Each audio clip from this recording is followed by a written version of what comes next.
भाग गल्पू भाग. थोडक्यासाठी चुकलेली बस स्टॉपवरनं निघून पुढच्या सिग्नलला जाऊन थांबलेले बघितले.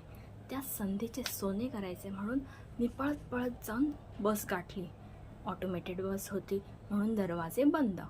मी ड्रायव्हर आणि कंडक्टरला रिक्वेस्ट केली, प्लीज मला आत येऊ द्या. ड्रायव्हरला मास्क. त्यांनी माझ्याकडे बघून असा हात झटकला. माझी पण झटकली. मी मनातल्या मनात बोलले, तू भेट मला पुढच्या स्टॉपला. जाणार तर मी तुझ्याच बसमधून. तेवढे अंतर मी सिग्नलपर्यंत पळत आले होते. तेवढ्याच अंतरावर पुढचा बस स्टॉप होता. मी पळत सुटले सुसाट. सिग्नल सुटला. बस मला ओलांडून पुढे गेली. बाकीचे पॅसेंजर चढेपर्यंत मी पण जाऊन पोचले. कंडक्टरने तिकीट देताना आश्चर्याने बघितले माझ्याकडे.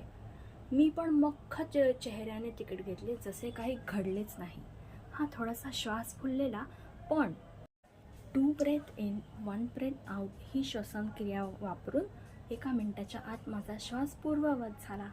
तुमच्यासोबत घडला आहे असं कधी?